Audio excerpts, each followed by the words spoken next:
Mana isan'andro fandaharana tolotry ny fikambanan'ny mpiara-mamaky ny baiboly eto Madagasikara.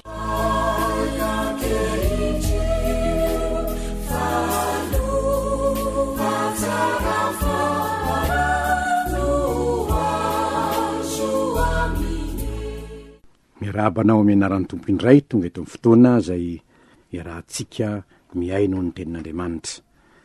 Mitohy ny fandiniantsika ny bokin'ny Galatiana. Ary efa nanafatra anao aho raha manaraka izao fampianarana izao ianao ny mahazava-dehibe ny fahafantaranao hoe ny epistily ho an'ny Galatiana dia nisoratana indrindra ho an'ny jentilisa ny ovafo manaraka ny Kristy. Ary isika malagasy dia averina indray fa tahaka ny Galatiana isika niova ho kristianina, jentilisa niova ho kristianina, koa dia tena ho antsika mihitsy ny epistily ho an'ny Galatiana manokana. Ny toko faharoa no vakitsika nio manomboka amin'ny andininy voalohany ka hatramin'ny andininy fahafolo. Galatiana toko faharoa andininy voalohany ka hatramin'ny andininy fahafolo. Toy ny efa nazavaitsika ho maly anjany, kanefa alohany anazavana azy dia tsara raha mbola miara mangataka ny fanahy masina indray isika hanazava amintsika izay tian'ny tompo ho fantatsika. Vavaka isika. Misaotra anao zahay Andriamanitra raina io noho ny fitiavanao sy ny famindramponao, raha afaka mbola hiara mandinika indray ny teninao zahay amin'izao fotoana izao. Misaotra anao satria izany sakafo an'ny fanahinay jentilisa nefa tonga zanak'Andriamanitra. Mangataka aminao zahay tompo, hazavao indray ary ny sainay mba ho tena fantatray ny teninao, mba tsy hiozongozona ny finoanay fa hitokinay anao Kristy lay maty ny solovonanay nefa nitsangana tamin'ny maty mba ho fanamarinana anay, ary izany no antoko ny famonjenanay. Sokafo ny sainay tompo, ahitanay zava-mahagaga amin'ny teninao, amin'ny anaranao Jesosy tompo nanaovanay izany vavaka izany. Amen. Galatiana toko faharoa andininy voalohany ka hatramin'ny andininy fahafolo. Vakintsika amin'ny anaran'ny tompo izany. Ary noho ny afaka 4 taona dia niakatra tany Jerosalema indray izaho sy Barnabasy ary Titosy, dia nentiko niaraka tamiko koa, ary niakatra araka ny fanambarana aho ka nambarako taminy ny filazantsara izay toriko any amin'ny jentilisa, nefa nangingina ihany tamin'izay manandaza fandrao miazakazaka foana aho na efa niazakazaka foana. Kanefa na dia Titosy izay niaraka tamiko aza dia tsy mba noterena ho firana na dia Grika aza izy, dia noho ny raha lasandoka nampidirina misokosoko izay niditra mangingina isafy ny fahafahantsika izay ananantsika ao amin'ny Kristy Jesosy, mba hanandevozany antsika, fa tsy netiny kireo zahay na dia orairay monja aza, mba hitoerany fahamarinany filazantsara aminareo. Fa ny amin'ny olona tao manandaza na nanao ahoana izy dia tsy nampaninina. Andriamanitra tsy mizatavan'olona. Izaho tsy nomenareo manandaza ireo saina na tamin'inona fa hafa kosa no nataony, fa no ny hitany fa notolorana ny filazantsara ho adidiko ho an'ny tsy voafora aho, tahaka ny Petera ho an'ny voafora, fa izay niasa ho an'ny Petera apôstôly azy ho an'ny voafora no niasa ho ahakoa ho an'ny jentilisa. Ary ny fantatry Jakoba sy Kefasy ary Jona izay natao ho andry ny fahasoavana ny menahy, dia notolorany ny tanana kavanany fihavanana izaho sy Barnabasy mba hankany amin'ny jentilisa izahay, fa izy kosa ho any amin'ny voafora. Zao ihany ny tiny dia ny mba tserovanay ny malahelo sady nahazoto ahy indrindra raha teo ny hanao izany. Ray masino manamasinana amin'ny fahamarinana fa ny teninao ny fahamarinana.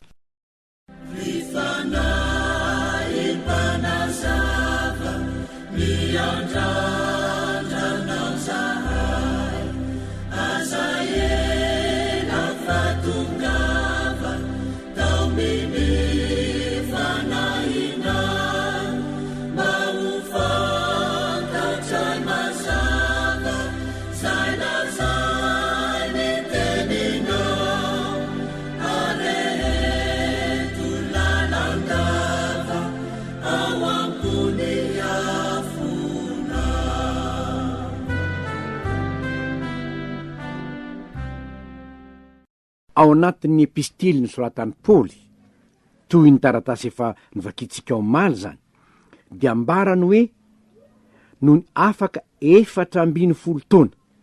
Zany hoe nandritry ny 410 taona dia tsy nifanerasera tamin'ny fiangonana tany Jerosalema Paoly apôstôly. Zany hoe teo alohatsika de fa hita hoe rehefa afaka 3 taona de niakatra tany Jerosalema hamangy ny Kefasy aho, nefa zao nipetraka tao aminy 12 andro monja aho ozy ny tao, de lasa ndray izy. Ary rehefa lasa izy nakany Silisy nakany Kiliky, de fantatsika rehetra zany fa nandritry ny 410 taona izy tany Silisy Kiliky tany, nanangana an'ireny fiangonana samy hafa ireny.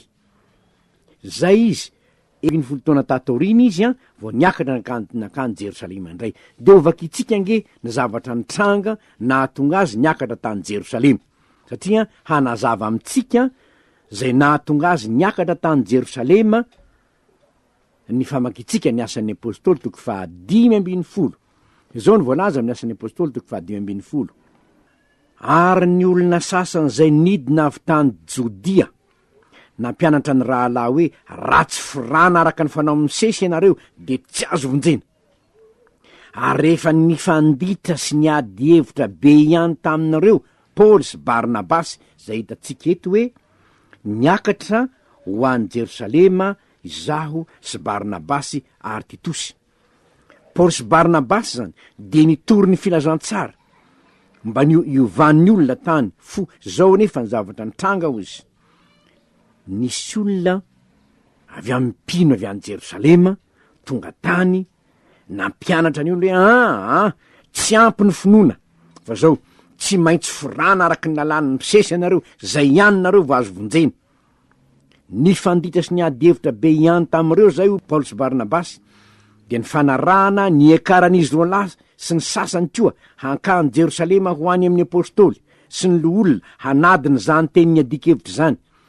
Ary rehefa nanatitra azy ny fiangonana dia nandeha namaky ny Foinika sy Samaria izy, ka nilaza ny niovan'ny jentilisa, de nampifaly ny rahalahy rehetra indrindra zany. Ary rehefa tonga tany Jerosalema izy de niraisy ny fiangonana sy ny apôstôly sy ny loolona, ka dia nilaza izay rehetra efa nataon'Andriamanitra tamin'ny nombany azy. Fa ny mino sasany izay isan'ny atokony fariseo kosa de nitsangana ka nanao hoe tsy maintsy forana ireny, ka asaina mitandrina ny lalany misesy. Izany fampianaran'ny antoko sasany tamin'ny fariseo zany no nidina ihany koa nakany fiangonana tany Asia Mineur, ary fampianarana niditra tany Galatia, ary de nahatonga ny Paoly apôstôly sy Barnabasy hitatsika eto napikarina mihitsy nakany Jerosalema izy. Rehefa niakatra teny izy de nambarako taminy ny filazantsara zay nitoriko tamin'ny jentilisa. Nambara nefa izy hoe nangingina ihany tamin'izay mananda, zany hoe somary en particulier, zany hoe somary nitokatokana ihany, ka tamin'ireo olona manandaza aloha no nandehanako. Tamin'ireo olona manandaza ireo mazava loatra ny olona manandaza am'zany, fa ny olona andro ny fiangonana. Kanefa reo olona tao amin'ny fiangonana ireo izy, reo andro ny fiangonana ireo, de Nylaza Paoly eto hoe nefa na de Titosy zay niaraka tamiko aza dia tsy mba noterena ofrana na de grika azy izy, isan'ny jentilisa ihany ko Titosy. Araka ny hitantsika hoe grika izy tsy nifory izy zany. De ny olona tao Jerosalema, ny olona tao reo manandaza tao Jerosalema reo, dia nanaiky fa tsy tokony hoterena ofrana mihitsy izy. Fa ny antony zay nisy niady evy de hoe nyreo rahalahy sandoka nampidirina misokosoko zay niditra mangingina isafo ny fahafahantsika zay ananantsika ao am Kristy Jesosy mba hanandevozany antsika eo amban'ny lalany misesy indray. Eto zany ry havana, de mazava loatra ny tiany Paoly ho lazainy fa ny filazantsara ny famonjena dia manambara fa tsy fanarahan-dalàna ny famonjena, fa ny finoana nday filazantsara Kristy maty teo ambony hazo-fijaliana, ny solovona antsika, ny finoana izany de ampy azahoanao ny famonjena, satria miteraka fibebahana teo aminao zany hoe mpanota aho, maty ny solo aloka teo ambony hazo-fijaliana Kristy. Izany ny filazantsara ny famonjena. Rehefa mino an'izay ianao de vonjeny ianao, fa ireto mpampianatra sandoka ireto de nanampy zavatra ary indrindra ny lalano mosesy.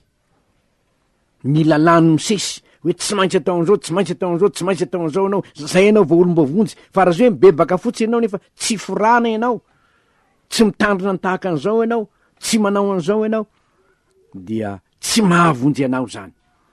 Ry havana, eto ary de ambaran'ny Paoly tsara fa izay manampy zavatra hafa ivelan'ny fanatitra nataon'ny tompo teo amin'ny hazo-fijaliana ho an'ny lalana famonjenanao, de mitady anandevo anao ny ray zany olony zany.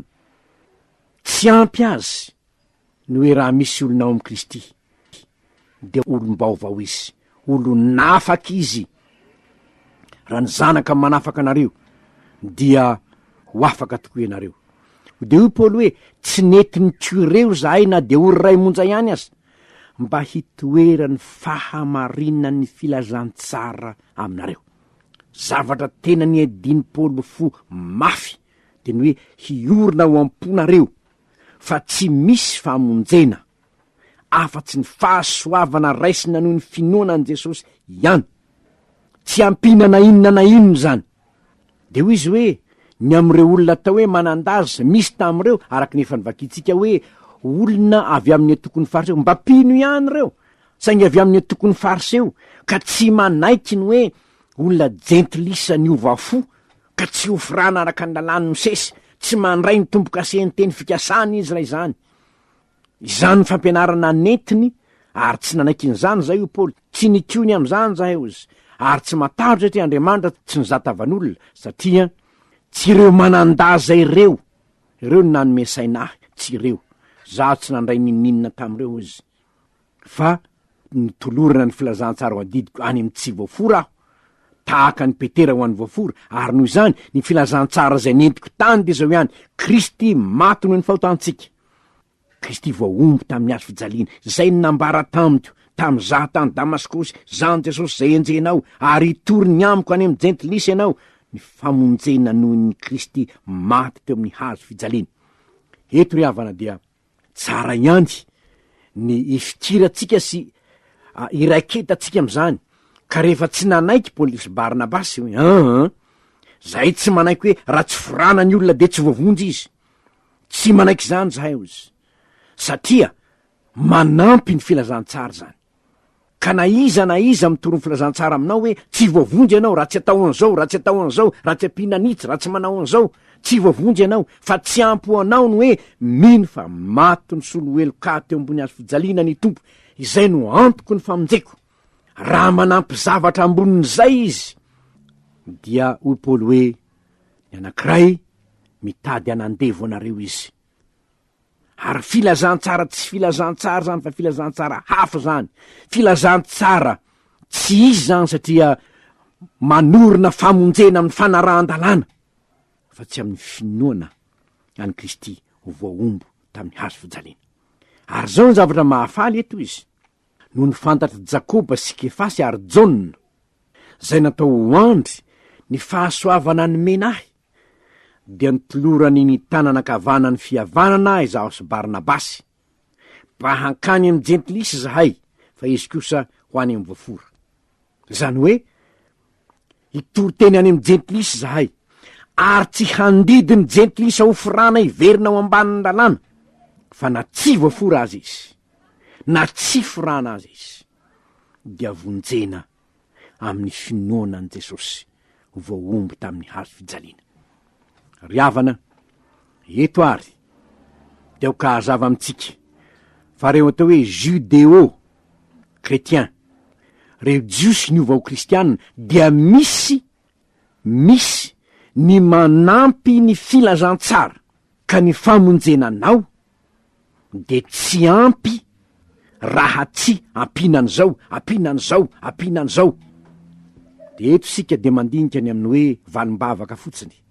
Ijery zava-misy sika. Jesosy tompo de milaza fa na aiza na iaiza ny ongonany roa na telo amin'ny anarako dia eo afovoany aho. Fampianarany filazantsara ny Kristy zany. Lay Jesosy zay arahinao amin'ny maha-kristianina anao. Fampianarany zany. Afaka miantso anaran' Jesosy ianao ary afaka mamaly vavaka anao ny tompo. Misy anefa fampianarana am'izao fotoana zao milaza fa tsy ampy zany. Ary tsy ampy zany ka inona? Zao no ataovy. Alefa de ataovy anatin'ny valopy tahaka an'izao. De hoentoka any mitendrim-bohitra sinay. Am'izay ianareo de azo valim-bavaka. Fa nga tsy ampy ny mivavaka ao an-tokantranoko. Tsy nambaran'ny tompo nga no hoe ianao raha mivavaka midira ao an'efitranonao mangatao manginginao. Andriamanitra zay mahitanao amin'ny mangingina no amaly anao. De misy ndray manampy zavatra hoe ity misy ny tahaka an'izao, ty misy divay ty ataovy amin'ny tilambaravarany tranonao ty, zay ianao de tena ovonjeny ianao tahaka ny tariananina. Ity misy diloilo avy any Jerosalema ty ka ataovy tahaka an'izao de anao. Fa nga ampinan'izany ny filazantsara tompoko. Ny ambaran'ny tompo de zao ihany, ny fampivavaha mba ho sitrany ianareo ao atokantranonao ao. Afaka mamaly vavakanao ao ny tompo. Ny ambarany hoe hamitra tanana amin'ny marariny mino de ho sitrany reny. Ambarany zany de mamitra tanana amin'ny marary sika mba ho sitrany reny. Tsy hoe makanesa ty aminay raha te ho tahiny ianao. Makanesa ry amin'ny ranona nay ranona, tsy zany tompoko. Raha ohatra ve ka marary anao de voatery tsy maintsy ho arive ianao vao eny vavaka anao ny tompo. Raha sanatrika any kabone azy ianao ny marary mafy de tsy antso an' Jesosy ho ianao fa hoe atao kabone ka tsy miaino any tompo. Tsy tompoko. Naiza ianao ny miantso ny tompontsika de afaka mihaino anao izy. Rehefa mino ianao fa maty ny solovonanao teo ambony hazo fijaliana Kristy. Ary ny rano teo amin'ny hazo fijaliana no mitondra famelan-keloka ho anao. Izay ny filazantsara ampy famonjenanao zay, tsy ampina izay ary tsy analana. Fa na iza mbola mitady manampy hoe tsy maintsy manao an'izao anao vao zay vao mety, tsy maintsy manao an'izao anao zay vao mety, dia manampy ny filazantsara izany. Fa izao kosa rehefa nandray ny filazantsara ianao, niova ny fonao tonga olom-baovao, dia manjary tianao ny anaraka ny tenin'ny Kristy. Valy mpitia no anaovanao an'izany, fa tsy hoe manao an'izany ianao mba ho voavonjy. Samy hafa zany.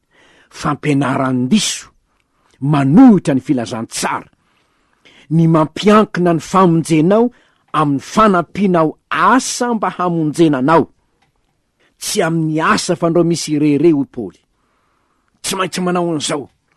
Ary eto koa de tsara ny manamarika ry havana fa misy olona averiko indray, misy olona te hanampy ny filazantsara ka de tsy ampy ny hoe mivavaka amin'ny Jesosy rery ihany, fa mbola mila olona hafa indray koa atao mpanalalana amin'Andriamanitra. Mbola mila olona hafa indray koa hitahy anao ka manjary hitahin'ny razanaza. Tsy ampy ny fitahin'Andriamanitra, tsy ampy ny fiarovan'ny tompo, fa mbola mila olo-kafa ho piaro anao, mbola mila olo-kafa ihany koa mba handrotsaka ny fahasoavany aminao. Fa olo-kafa iza hanampy ny filazantsara ve? Tsy nikita am'ireny za io Paoly, na manandaza izy satria ny filazantsara zay nitoriana taminareo de zao ihany. Kristy vao omby tamin'ny hazo fijaliana mahatonga anao zanak'Andriamanitra. Ampy anao zay. Izay ny filazantsara.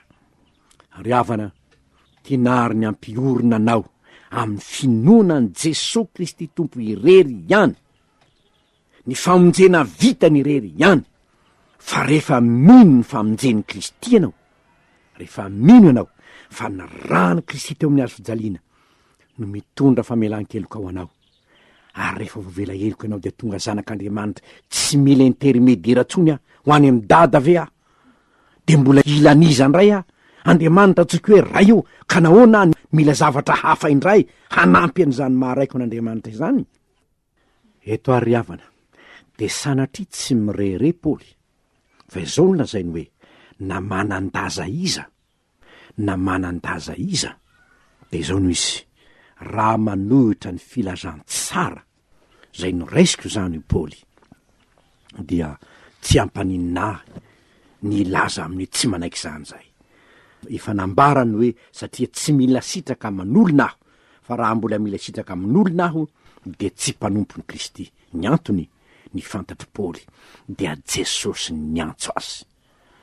Mitsangana fanakavoafidy izy fitondrana ny anarako. Fantatry Paoly ny filazantsara zay nitoriana nambarana ny tompo taminy, ary de tsy niala tam'izany izy. Ny mahafaly de zao Jakoba, Kefasy, Jona, rehefa tena tsapany mihitsy hoe tena marina tokoa fa mpanompo ny Kristy i Paoly, tsofiny rano izy Paoly eo, motoloran'ny tanana kavanana amin'ny fihavanana ao izy, zay sy Barnabasy, lasany amin'ny jentilisy izy. Ary eto ry havana, dia averiko indray fa ny epistiliny Paoly de epistily ho an'ny jentilisany ovafo, ho antsika zany, ho anao kristianina izany. Ka averiko eto indray fa ny filazantsara notoriany Paoly dia Kristy vaomby tamin'ny hazo fijaliana ho famonjena sy famelan-keloka ho antsika, ary ahatonga antsika ho zanak'Andriamanitra. Raha misy olona mitady hanampy izany, na izy dia manjary filazantsara sandoka ny toriny, fa tsy ny filazantsara notoriany Paoly. Anao ary ny safidy, ny filazantsara sandoka ve no rahainao sa ny filazantsara notoriany Paoly. Fa ny antony nanoratany Paoly ny hoe mba hampiorina anareo amin'ny fahafana zay ananantsika ao amin'ny Kristy Jesosy. Ao amin'ny Kristy Jesosy, rehefa ao aminy ianao, tsy mila ninina hanampy intsony, tsy mila mpamonjy hafa intsony, tsy mila fomba hafa intsony, tsy mila fampianarana hafa intsony mba azahoanao ny famonjena, fa tonga zanak'Andriamanitra ianao amin'ny finoanany Kristy. Ary raha zanak'Andriamanitra ianao, aza mitady mpanalalana hafa intsony fa efa rainao Andriamanitra, aza mitady famonjena any amin'ny hafa intsony fa rainao Andriamanitra. Izany ny filazantsarany Paoly apôstôly. Ka raha jentilisa nanjary kristianina ianao, aza manaiky hareboreby amin'ny fampianarana hafahafa mahatonga anao hanampy any Kristy. Fa tsy misy famonjena amin'ny hafa, tsy misy anarana hafa azo nila famonjena hafa-tsy ny anarany Kristy irery ihany. Inganery havana, ka hiorina am'izany filazantsarany Paoly apôstôly ho an'ny jentilisa izany isika, satria ny malagasy kristianina de jentilisa miova ho kristianina tahaka ny jentilisa tany Galatia zany. Inganie zao fandiniantsika ny boky ny Galatiana izao, hampiorina ny finoantsika amin'ny Kristy irery, ka na fampianaran'iza miditra mitady hanampinampy an'izany finoanany Kristy izany mba ahazoana famonjena, de tsy anaiky zany isika, satria ny filazantsarany Paoly apôstôly de tokana ihany. Kristy vaomby tamin'ny hazo fijaliana de ampy ho famonjenanao. Ho azy rereneny voninahitra ivavaka isika. Misaotra anao zay tompo noho ny teninao, nampianatra anay indray androany ny amin'ny tokony toeranay amin'ny filazantsara marina, fa tsy anaiky hareborebo ny fampianara-tsamihafa tao hoe tsy seroa zahay, ka tsy ho ampy anay ny famonjena nentinao Jesosy, fa mbola hitady mpamonjy hafa ndray zahay, mbola hanao zavatra hafa zay mba azahoanay famonjena. Tompo mangataka aminao, arovy am'izany zahay, mba hiorina amin'ny fahamarinana ny filazantsara nentinao ny finoanay sy ny fomba fiainanay, de ho voninahitry ny anaranao mpamonjy ao, ho voninahitry ny anaranao ny fahavelomanay, amin'ny anaranao Jesosy Tompo anaovanay zany vavaka izany.